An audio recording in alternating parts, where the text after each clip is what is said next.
Swat taker. Sayori suddenly comes up to me. I'm gonna go get some supplies for another classroom. Won't you come with me? Supplies? What for? Well, you know how the festival is coming up. Me and Monica were gonna make some posters and stuff. So I need to go find some crayons and markers and glue stick. Ah, I see. Sure, I'll go with you. Yay! Okay, Monica, we'll be back soon. Are you going with Swedica to get supplies? There's no need to trouble yourself. I'd be happy to go with him. But I wanted to go. It's so much fun exploring empty classrooms and stuff. Okay. It was just a suggestion. See if you can find poster paper too, okay? Okay. Ready, Sweat Taker? Yep, let's go.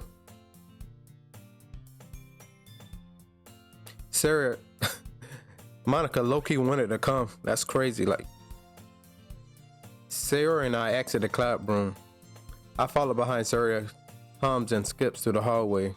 Honestly, it feels like I'm talking a kid to the mall or something. She finds pleasure in the simplest things sometimes. Hey, Sayori, what exactly are you doing for the festival anyway?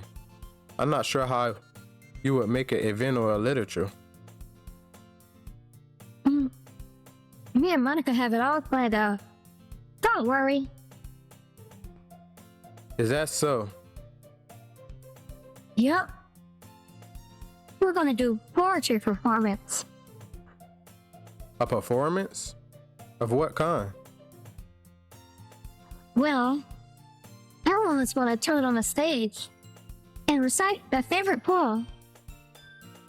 Ah, that sounds kind of dull. Swat Taker. You're not thinking about it, right after all. It's not just about reading poems, it's about performing them. Like, you say the line of the poem you like, between my feet, the last raining fall beckons to me. I twist the stem, bring it from its clinging root. I stand full of joyous moments between my fingers. But to what ends have I summoned this joy? For now when I look in every direction, the one prosperous still before me is but a barren wasteland. Like that. Sayori, how do I put this? I'm sure it's just me, but it's impossible for me to take you seriously when you talk like that. You meanie. I'm working super hard on this, you know. I know. I just meant that it's pretty unordinary contrast to your cute self. Don't say that. It's embarrassing. But I guess that means I'm doing a good job. Yeah, I guess so. I'm so excited. The festival is going to be so much fun. Sarah spins herself in the hallway again. Hey, Swat Taker, the classroom over here is empty. Let's bring the mission. The mission?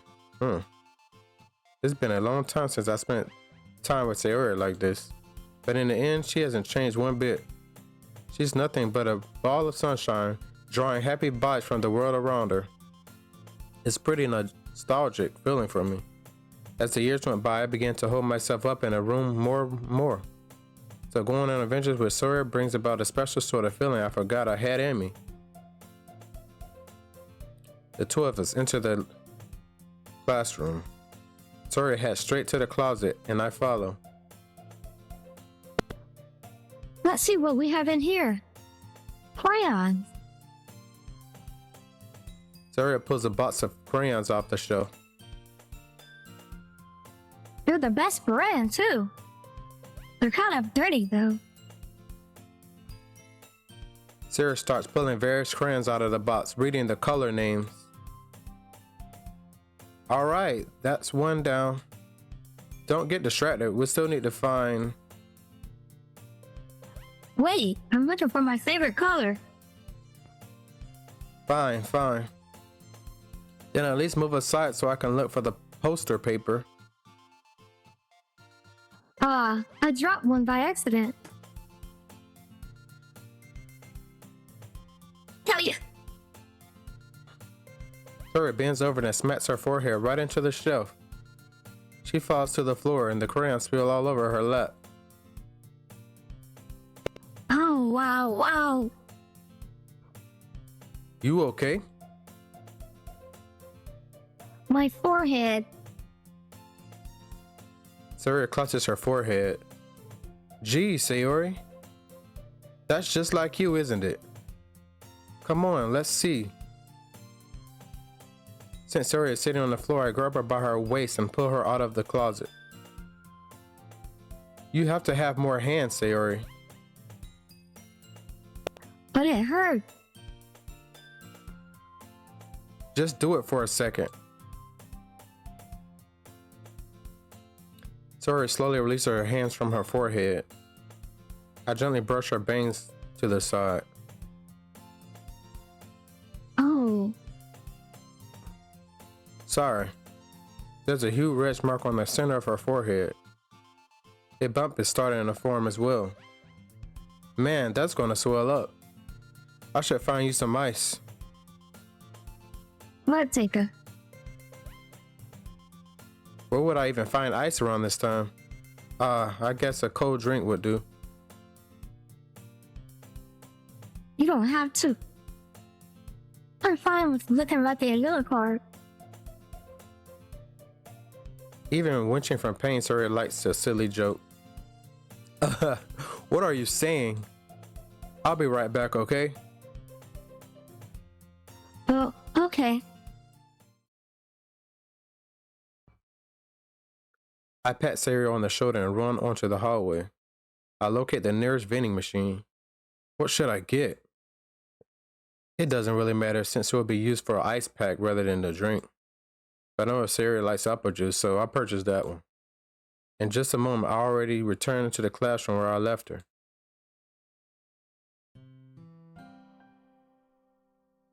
She has one palm of her forehead and using the other hand to clumsily scoop crayons back into the box. At least they're already in the wrong spots before I spilled them. Sayori, here. I hand Sarah the bottle of apple juice. It's nice and cold. Sarah opens the cap and starts drinking from it. Sarah, what are you doing? It's for your forehead, idiot. Sorry, I forgot. How hard did you hit your head? Sarah places the bottle against the bump on her head. It stings. Just bear with it. It'll feel better soon. Looks like you cleaned up most of the crying, so that's good. Hey, Swat Tiger. This kind of thing reminds me of growing up, doesn't it? What do you mean? You know how we used to play outside all the time? But I always try to keep up with you. You were kind of oblivious in some ways. Like I usually fall behind or had trouble climbing on the things you did. But sometimes when I tried to do things I couldn't, I would get hurt. I'd fall and scrape myself or get a bump, and I would just start crying really hard. And you would just rush over as quick as you could. You would try really hard to get me to stop crying. It's almost like you blamed yourself and were afraid of getting in trouble. Even though it really wasn't your fault at all, you know? Did I really do that? Yeah, you don't remember? Come to think of it, maybe I do remember a little bit. I guess I was always so focused on games that I didn't pay attention to you. So in a way, it was my fault. Kind of like this one too. If I wasn't rushing you out of the closet, you probably wouldn't have hit your head. What, Taker? I don't think you realize it, but you're always thinking about other people. Even after all these years, you're rushing to help me, even though I'm being clumsy. You're really a sweetheart. Don't call me that. And don't really do this kind of thing all the time. I guess when it comes to you, it just feels natural. Before I even know it, I'm treating you like that. I guess that's what happens when you've been friends so long. Really? Maybe you're right. Twilight Taker, I'm so glad there's nothing changed between us. Don't you think it'll be like this forever? Forever? If I'm honest with myself, there's no telling where we'll end up for college or after that. So it wouldn't be fair for me to make any promises. But, well, I hope so. It's been this long already, right? I can't imagine you ever changing, so my hopes are up. I'm so happy. Gloria has a whimsical expression in her eyes. We remain silent for a moment. She's so silly and clumsy on the outside that when I see the deep end thought like this, it makes me not want to disturb her. I guess we should go back. I don't want to worry Monica, you know? Good luck with that. She's going to see your forehead either way. Right behind it under my bang. Surya. Surya hops to her feet. Uh-huh. She clutches her forehead again. Don't stand up so fast after hurting yourself. Mm. Well, I guess it's too late now. Anyway, let's go. I follow Surya out of the classroom. Surya plays with her bangs to try to hide the bump, but without much success. In a moment, we make it back to the club room. Ah, you're back. Good timing. I was just about ready to start with the sharing of our poems. Sayori, your forehead. She's fine, don't worry about. I was playing with the crayons and smacked my forehead into the shelf. Wow.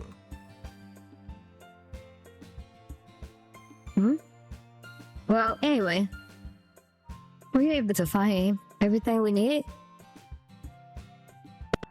Uh-huh, I have it right. Surya frantically glances around herself. I forgot all the stuff. Calm down, Sayori. I have it all right here. I found the poster paper too. Uh-huh. Sounds like you ended up doing all the work, Square Taker. Well, Sayori. I failed to come up with an excuse for Sayori. I made it an adventure. Yeah, that. Okay. In any case, good work. I'll start working on the posters tonight. Me too. Okay, everyone. Are you ready to share your poems? Guess I should grab mine. After making sure the crayon box is closed tightly, I return to my seat.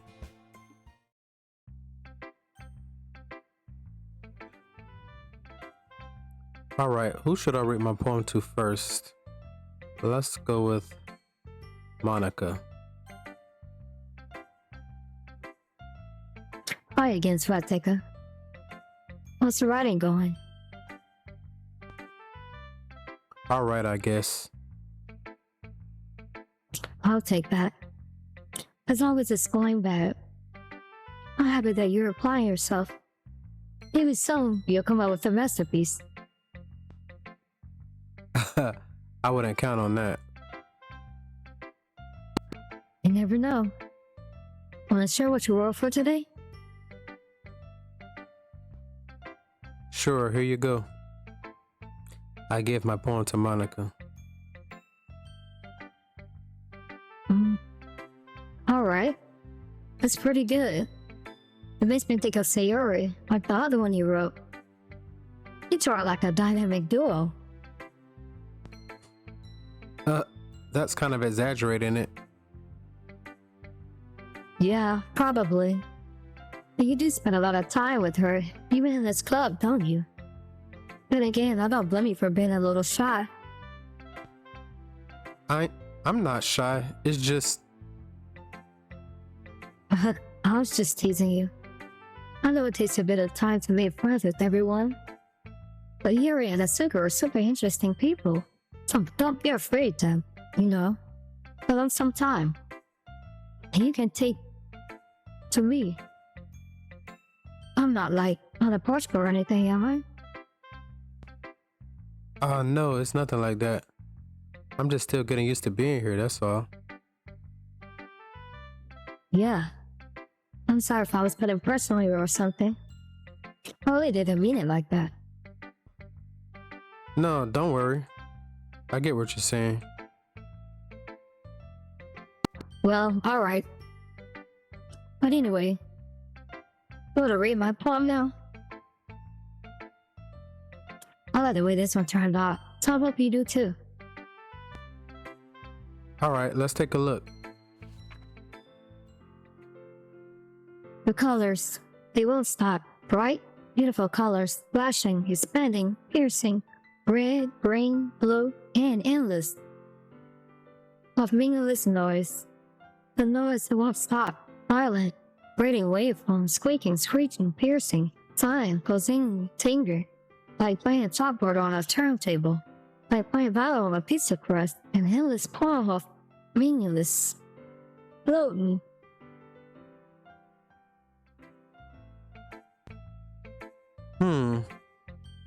It's even more abstract than your last one, huh? Uh-huh. I guess it's just the way I write. I'm sorry if you don't like it. No, I never said that. It's just kind of thing I never really seen before, I guess. I kind of like playing with my space on paper. Losing where how to space your words can totally change the mood of the poem. It's almost like magic. The way I wrote the lines really short makes it feel like they're really trying to speak over the noise. I see. It's still hard for me to tell what's about to be about, though. Sometimes asking what a poem is about isn't the right question. A poem can be abstract as physical expressions of a feeling, or a conversation with the reader.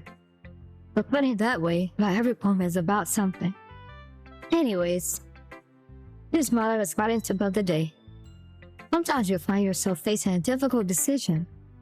When that happens, don't forget to save your game. You never know when you might change your mind. Or something unexpected may happen. Wait, is this a tip about writing? What am I even talking about? That's my advice for today. Thanks for listening.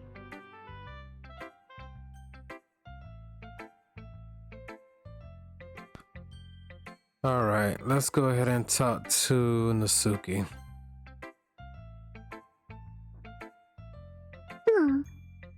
Well, it's not really any worse than your last one. But I can't really say it's any better either.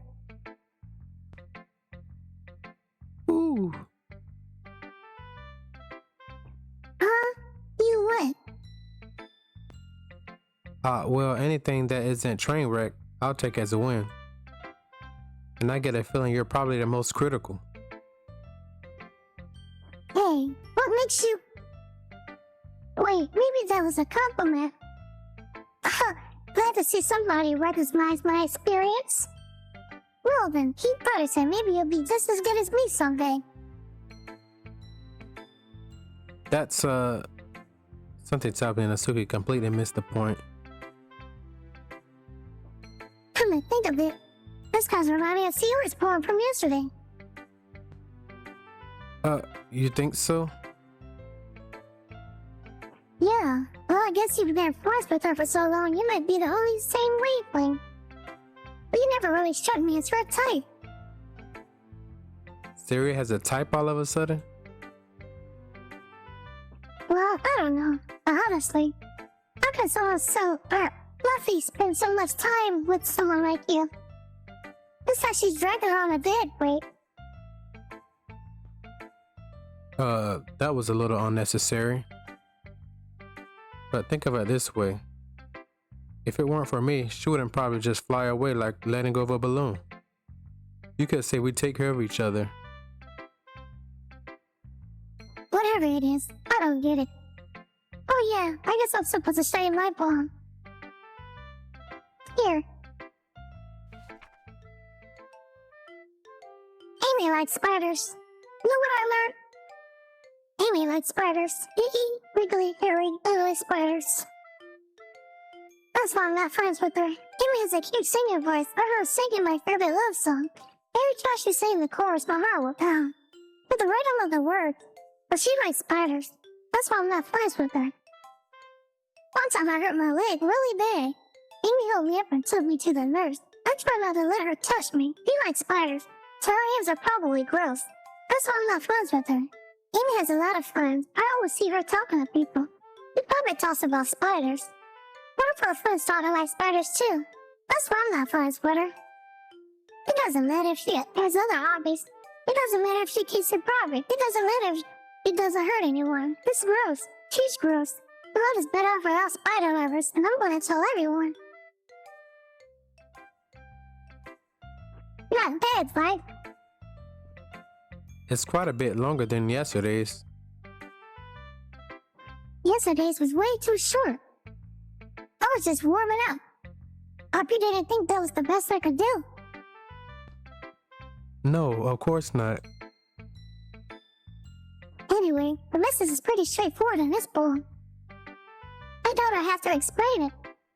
Sometimes you can explain complicated issues with much simpler analogies. But how people realize how stupid they're being. Like anyone would agree that the subject of this poem is an ignorant jerk. Do you know people like that? Of course, it's how everyone thinks like. That doesn't matter. You can't be about anything.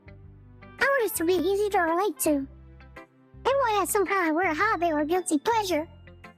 Something that you're afraid of if people find out. They make fun of you or think less of you. But that's just what makes people stupid. Who cares what someone likes, as long as they're not hurting anyone and it makes them happy? I think people really need to learn to respect others for liking weird things.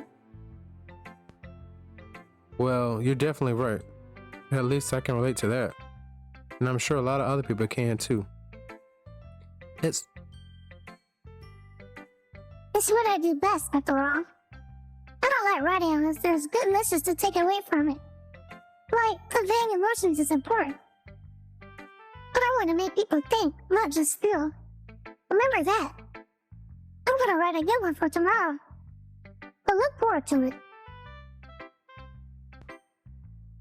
alright. Guess we'll go to Yuri.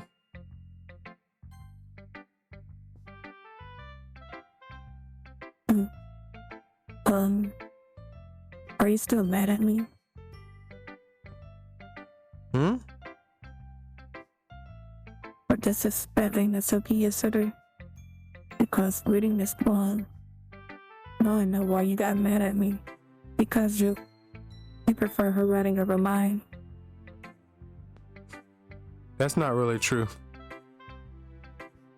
Meaning when I disrespected her, I disrespected you too, didn't I? Oh no. Yuri, you might be reading into this a little too much. How could I be so stupid? I always let these things happen. Whenever I think before I speak, I just come off as awkward and unlikable. But if I speak without thinking, the things I want to keep inside come out and make people hate me. So please don't force yourself to be around me. I know this is what Monica wants. But it's not fair to you when you could be enjoying your time with Natsuki and Sayori. Yuri. Please. It makes it easier for me if you don't express any concern. Besides, I have my books with me. That's all I need. Yuri smiles sadly and puts her head down on her desk. I'm frustrated. I don't hate her, but as if she's not capable of listening to me over her own thoughts. I sigh to myself. All I can do is accept that how she is. If she wants to be left alone, then I have no choice but to abide to her request. Guess we're going with Sayori now. Oh, Twat Taker. I really love your poem. I can't believe you've been hiding these from me. I'm not hiding anything. But your poems are so good. Yesterday's and this one too. You can't tell me you haven't done this before. I mean, you're really the only one who feels that way, so... No way. Not even Natsuki? Well, I guess Natsuki is the least likely to admit how much she likes something. But I don't think it's that.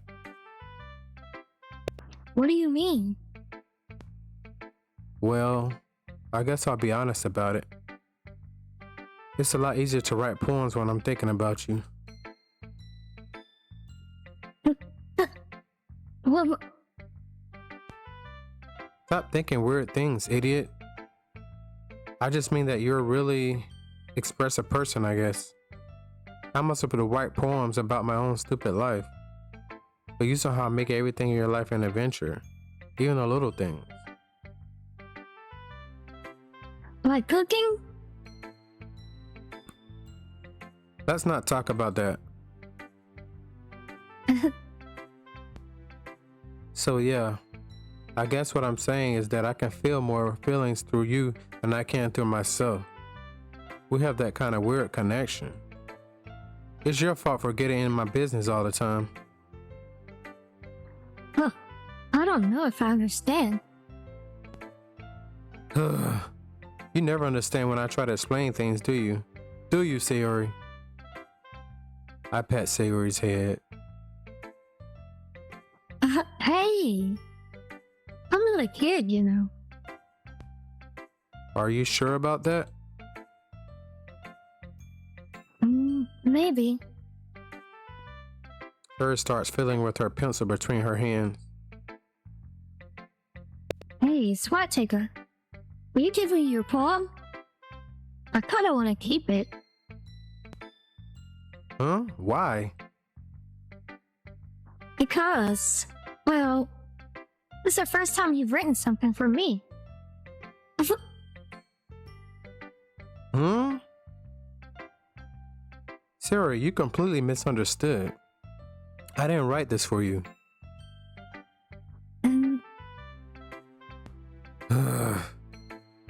Are you even listening anymore?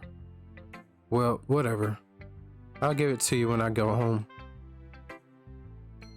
Really? I brought my pencil. Sayori hastily bends down to pick up the piece she dropped. But being inattentive of her surroundings, she bumps right into me. Sorry. It's fine, it's fine. I'll get it for you. I bend down to pick up the broken pencil. Sayori clutches the desk beside her so to support herself, knees shaking.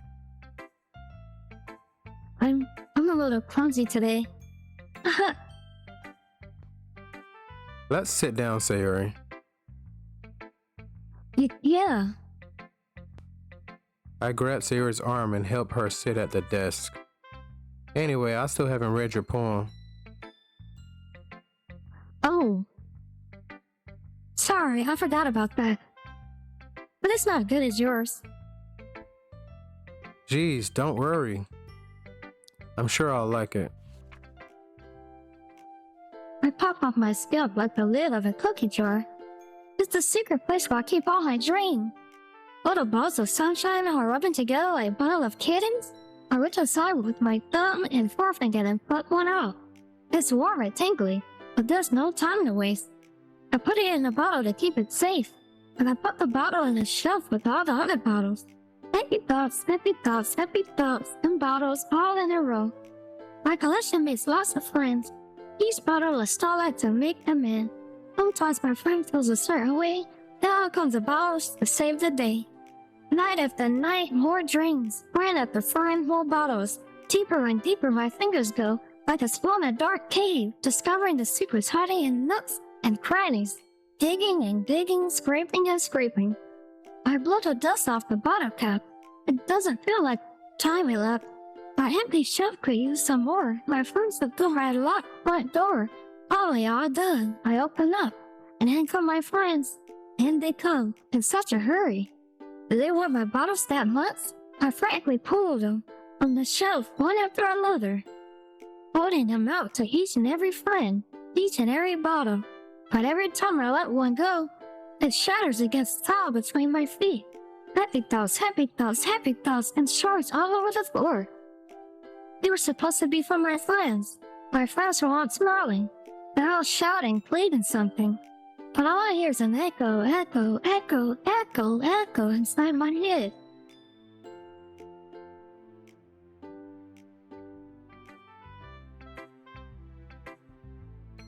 Holy crap. Sarah, did you really write this? Of course I did. Didn't I tell you yesterday I was gonna write the best poem ever? Yeah, but I mean, I didn't expect something like this coming from you. Monica taught me a whole lot. And I've been really in touch with my feelings recently. I see that. It almost kind of creepy. Creepy? Well, not exactly. Maybe because I'm so used to you being cheerful. Well, never mind. I'm thinking too hard about it. The point is, it came out good, so you should be proud of it. Aw, thanks. I feel like I was meant to express myself this way. It even helps me understand my own feelings a little bit better. Writing is like magic. You've gotten pretty passionate about this, huh? I hope you keep it up. Yeah, writing is the best. I'm gonna keep writing until I die. Don't get ahead of yourself. Sarah always had a habit of getting obsessed with something before dropping it no matter the week later. I wonder if this is one that's those times. But seeing the passion in her eyes makes it hard for me to be pessimistic. Okay, everyone. We're all done reading each other's poems, right? I have something extra planned today. If everyone could come sit in front of the room. Is this about the festival? Well, sort of. Do we really have to do something for the festival? It's not like we can put together anything good in just a few days. We'll just end up embarrassing ourselves instead of getting any new members. That's a concern of mine as well. I really don't do well with last minute preparation. Don't worry so much. We're going to keep it simple, okay? We don't need much more than a few decorations. Sarah has been working on posters and I've designed some pamphlets we can give out during the event. Okay, that's great and all, but that doesn't tell us what we're actually going to be doing for the event. Sorry, I thought you heard about it already. We're going to be performing. Performing? Or, Monica? Yeah, we're going to be having poetry performance. Each of us want to choose a poem to recite during the event. But the cool part is, we're also going to let anyone else come up and recite poems too. Sarah's putting it all on posters in case anyone wants to prepare ahead of the time. Sarah, who's been coloring a poster, holds it up for us to see. Are you kidding me, Monica? You didn't already start putting those posters up, did you? Well, I did. Do you really think it's that bad of an idea? Well, no. It's not a bad idea. I didn't sign up for this, you know. There's no way I'm going to be performing in front of a group of people like that. I agree with Masuki. I could never in my life do something like that. Imagining it, Yuri shakes her head in fear. Guys. No, Sayuri. I understand where they're coming from.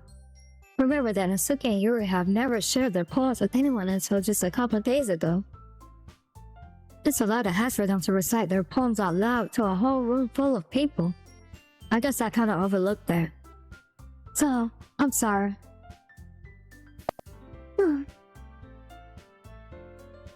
But I still think we should give it our best. We're the only ones responsible for the fate of this club. If we start the event and each of the poem could perform it, it will inspire others to do the same. And the more people who perform, the better we'll be able to show everyone what literature is all about. Yeah, it's about expressing your feeling, being intimate with yourself, finding a new horizon, and having fun. That's right. And it's those reasons that we're all in this club today. You want to share that with others? To inspire them to find the same feelings that brought you here in the first place? I know you do. I know we all do. And if it takes us standing in front of a room for 2 minutes and reciting a poem, then I know you can do it.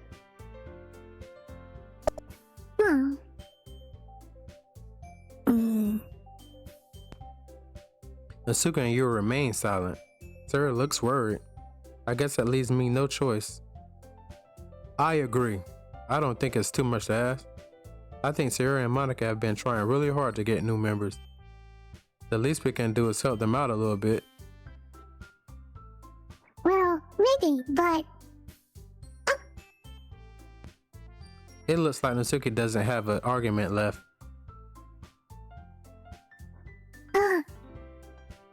okay, fine. I guess I'll just have to get over it. All right. Ooh. Thanks, Natsuki. What about you, Yuri?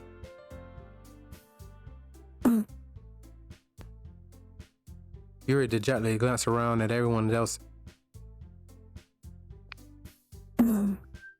I guess I don't really have a choice. Aha, that's everyone. You're the best, Yuri. This club is seriously going to be the death of me. Oh, gosh. You'll be fine, Yuri. But anyway, let's move on to the main event. Well, you want you to choose a poem of yours. We're going to practice reciting them in front of each other. No way. Monica, this is too sudden. Well, if you can recite your poem in front of the club, how do you expect to do it in front of strangers? Oh no. Don't worry. I'll start off to help everyone feel a little more comfortable. Can I go next? Of course. Now, let's see. Monica flips through her notebook to a specific poem she has in mind. She then stands behind the podium. The title of this poem is The Way They Fly. Ahem. Monica begins. Her clear, confident voice fills the room. More than that, her inflection is pristine. She knows exactly how to apply emotion behind each line she recites. Is this something she's done before? I glance around me. Everyone has their eyes on Monica. Sarah looks amazed. Yuri has an intense expression. Finally, Monica finished the recitation. The fours applaud. Monica takes a breath and smiles. That was so good, Monica. Aha. Thank you very much. I was just hoping to set a good example. Are you ready to go next, Sayori? I'll go next. What? Yuri's fired up all of a sudden. Yuri clutches a sheet of paper between her hands and stands up. Keeping her head down, she walks quickly over to the podium. This poem is called Yuri anxiously glances at each of us. It's called After Image of Crimson's Eye. Yuri's voice shakes as she starts to read the poem. Just a moment ago, she practically refused to do this. Why is she suddenly putting in so much effort? As Yuri gets past the first couple of lines, her voice changes. It's almost like what happens when Yuri gets absorbed into her books. Her quivering words, the poem is full of twists and turns. This must be a rare glimpse. Suddenly, she's finished. Everyone is just stunned. She snaps back to her reality and glances around her.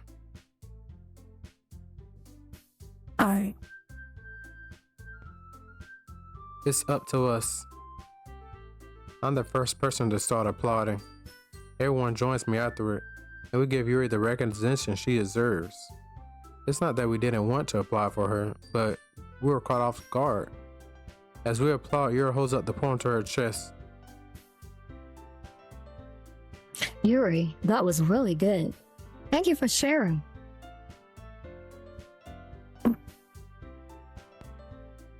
Looks like Yuri's down for the count. Okay, I guess I'm next then. Sarah hops out of her chair and cheerfully walks to the podium. This one's called Vine Meadow. Sorry, I giggled. Sayori, It's a lot harder than I thought. How do you guys do this so easily? What other thing about it? Imagine you're reciting it to yourself. It's your poem, but it'll come out the best that way. I see. Okay then. Sarah begins her poem. Somehow it feels like her soft voice was made as a perfect match. The poem isn't aimlessly cheery like Sayori is. It's serene and bittersweet. If I were to read this on paper, I probably wouldn't think much of it. But hearing it from Sayori's voice almost give it a whole new meaning. Maybe this is what Sayori meant when she said she likes my poem. It's like I get to reach more deeply into someone I thought I knew. So Sayori finished and we applaud. I did it. Good job, Sayori. I guess that was a good sign. What does that even mean? You wrote nicely, Sayori. Atmosphere of the poem fits you really nicely. But it might be that other poems wouldn't work quite as well with that kind of delivery. I don't really understand. In other words, I've seen poems of yours where the sort of gentle delivery wouldn't work as well. It might need a little more force behind them depending on what you're reading. Oh, I know what you mean. Well, I've been practiced that kind of thing. It's just embarrassing to do in front of everyone. Next time, I'm going to make you pick a poem that times you a little more. We don't have much time for the festival, you know. Okay. Now, who's next? Masuki? Don't let me go, the Force Sweat Taker. It's not like I can compare to you guys anyways. Might as well let Sweat Taker lower everyone's status a little before I have to do it. Masuki. It's fine. I might as well get it over with. But it's not like I have much of a selection of what to read. I'll just have to go with what I wrote for today. I stand up and step in front of the podium. Everyone has their eyes on me, making me feel terribly awkward. I recite my poem. Since I'm not exactly confident in my own writing, it's hard to put energy into it. Despite that, once I finish, sorry, I'm not really as good as everyone else. Don't worry. I think it's less about your abilities. That's something to improve over time, though. Yeah, maybe. Alright then. That just leaves you, Natsuki. Yeah. I'm going. Natsuki gets out of her seat and makes her way to the podium. The poem is called. It's called. Well, why are you looking at me? Because you're presenting. Anyway, the poem is called Jump.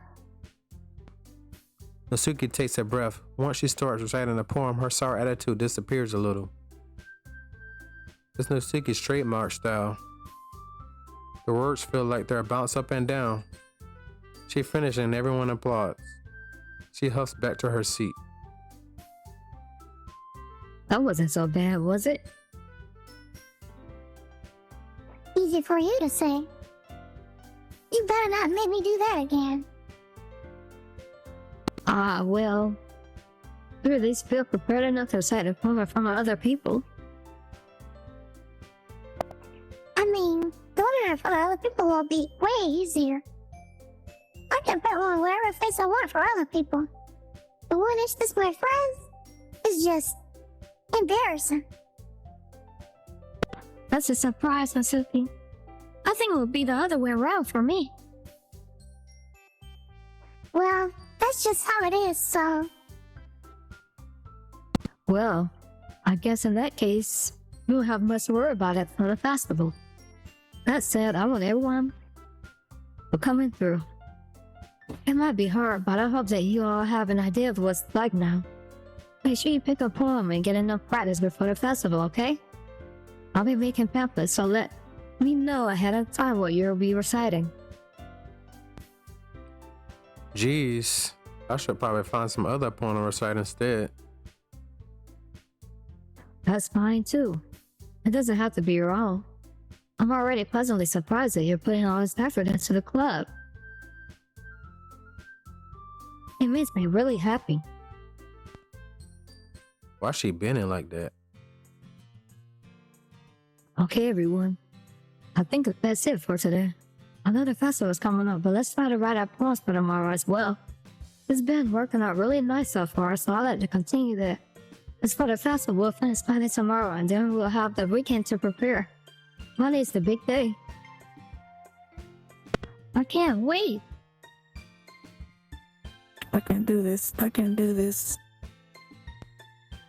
Alright. I stand up. There's no way I'll be able to find the same enthusiasm as Sori and Monica, but I'll do my best to get through it. If it's the sake of the club and impressing Monica, then I have to do my best. Ready to go, Sayori? Yep. Look at you two. Always go home together like that. It's kind of adorable, isn't it?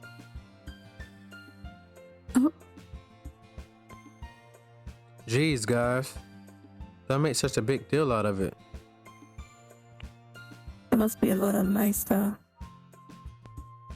Well, I'm also supposed to respond to this. It's okay, Swatika. You don't have to say it. Whatever, let's go already. I walk home with Sayori once more. Even though it's only been a few days, a lot of things have already changed. But today, Sayori's been a little quieter than usual on the way home. Hey, Sayori. Sorry, I was spacing out. Ah, no wonder. I was thinking about something from earlier. I like how we get to... I mean... Sayori fumbles with her words. So let's just say that one day you're asked to walk home with you. Huh? What would you do? What kind of question is that? You kind of putting me on the spot here.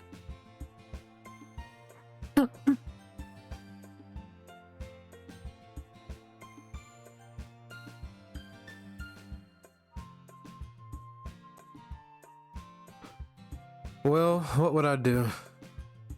Sayori, you really think I would ditch you for Yuri? But she's so beautiful and smart. Jeez, I already see her in the club every day. Besides, you always seem to really like going home together. I wouldn't just ruin that for you. You're so silly, Swateka. You think about me too much sometimes. Yuri would deserve it if she wanted it, so... Sayori, I've already made up my mind. I really can't figure you out sometimes. Sorry. Besides, what's the point of speculating something that's never going to happen? The conversation was weird. It's kind of